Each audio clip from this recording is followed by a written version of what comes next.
Je me suis installée au fond, loin des regards. Je ne voulais déranger personne. Puis, mon fils s'est avancé vers moi. Il n'était pas seul. Elle était à ses côtés. Elle ne m'a même pas regardée. Il m'a dit, sans détour, « Ce n'est pas le moment pour toi aujourd'hui. » Je lui ai répondu doucement, « C'est ton mariage, je suis ta mère. » Il a baissé les yeux, puis il a lâché, « Tu mets mal à l'aise ma femme, pars. » Autour de nous, les conversations se sont arrêtées. Certains invités ont entendu. Personne n'a parlé. Je me suis sentie petite, invisible. Alors, j'ai pris mon sac, j'ai marché vers la sortie. Chaque pas était une déchirure. Personne ne m'a retenue. Cette nuit-là, je n'ai pas dormi. Je revoyais son visage. Je me demandais où j'avais échoué. Comment un enfant qu'on a tant aimé peut devenir si dur? Le lendemain matin, à 8 heures précises, mon téléphone a sonné. C'était lui. Mon cœur s'est emballé. Je me suis dit qu'il appelait pour s'excuser, pour me dire qu'il regrettait. J'ai répondu. Il n'a pas dit bonjour. Il a dit « Maman, j'ai besoin des papiers de la maison. » J'ai cru que je n'avais pas compris. Il a continué. « Maintenant que je suis mariée, il faut penser à l'avenir. La maison devrait être à mon nom. » À mon nom. Après m'avoir chassée. Après m'avoir humiliée. Quand j'ai refusé, son ton a changé. Il est devenu sec, froid. Il m'a dit « Tu es seule. Tu n'as plus vraiment besoin d'une grande maison. Et puis, c'est normal qu'un enfant hérite, non ? » Normal. À cet instant, tout s'est éclairé. Le mariage, mon expulsion, puis cet appel. Tout était calculé. Il pensait que la honte me ferait céder, que la peur de perdre mon fils me ferait signer. Il se trompait. Pour la première fois de ma vie, je n'ai pas tremblé. Je lui ai répondu calmement « Cette maison est mienne. Je l'ai payée, je l'ai méritée, et elle ne sera jamais à ton nom. » Il n'a rien répondu. Il a raccroché. Depuis ce jour, il ne m'appelle plus.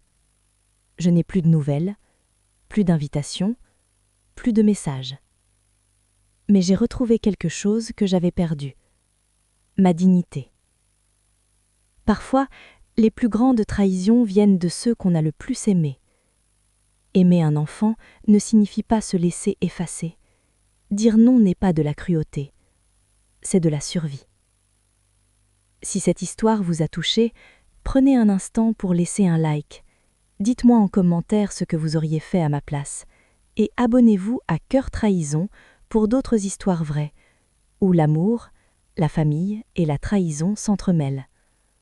Parce que certaines blessures ne se voient pas, mais elles marquent ta vie. Je me suis installée au fond, loin des regards. Je ne voulais déranger personne. Puis, mon fils s'est avancé vers moi. Il n'était pas seul. Elle était à ses côtés. Elle ne m'a même pas regardée. Il m'a dit, sans détour, « Ce n'est pas le moment pour toi aujourd'hui. » Je lui ai répondu doucement, « C'est ton mariage, je suis ta mère. » Il a baissé les yeux, puis il a lâché, « Tu mets mal à l'aise ma femme, pars. » Autour de nous, les conversations se sont arrêtées. Certains invités ont entendu. Personne n'a parlé. Je me suis sentie petite, invisible. Alors, j'ai pris mon sac, j'ai marché vers la sortie. Chaque pas était une déchirure. Personne ne m'a retenue. Cette nuit-là, je n'ai pas dormi.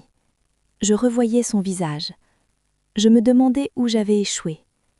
Comment un enfant qu'on a tant aimé peut devenir si dur? Le lendemain matin, à 8 heures précises, mon téléphone a sonné. C'était lui. Mon cœur s'est emballé. Je me suis dit qu'il appelait pour s'excuser, pour me dire qu'il regrettait. J'ai répondu. Il n'a pas dit bonjour. Il a dit « Maman, j'ai besoin des papiers de la maison ». J'ai cru que je n'avais pas compris. Il a continué « Maintenant que je suis mariée, il faut penser à l'avenir. La maison devrait être à mon nom. » À mon nom. Après m'avoir chassée. Après m'avoir humiliée. Quand j'ai refusé, son ton a changé. Il est devenu sec, froid. Il m'a dit « Tu es seule. Tu n'as plus vraiment besoin d'une grande maison. Et puis, c'est normal qu'un enfant hérite, non ?» Normal. À cet instant, tout s'est éclairé. Le mariage, mon expulsion, puis cet appel. Tout était calculé. Il pensait que la honte me ferait céder, que la peur de perdre mon fils me ferait signer. Il se trompait. Pour la première fois de ma vie, je n'ai pas tremblé. Je lui ai répondu calmement « Cette maison est mienne. Je l'ai payée, je l'ai méritée, et elle ne sera jamais à ton nom. » Il n'a rien répondu. Il a raccroché. Depuis ce jour, il ne m'appelle plus. Je n'ai plus de nouvelles, plus d'invitations, plus de messages. Mais j'ai retrouvé quelque chose que j'avais perdu. Ma dignité. Parfois, les plus grandes trahisons viennent de ceux qu'on a le plus aimés. Aimer un enfant ne signifie pas se laisser effacer. Dire non n'est pas de la cruauté, c'est de la survie. Si cette histoire vous a touché, prenez un instant pour laisser un like. Dites-moi en commentaire ce que vous auriez fait à ma place. Et abonnez-vous à Cœur Trahison pour d'autres histoires vraies, où l'amour, la famille et la trahison s'entremêlent. Parce que certaines blessures ne se voient pas, mais elles marquent ta vie.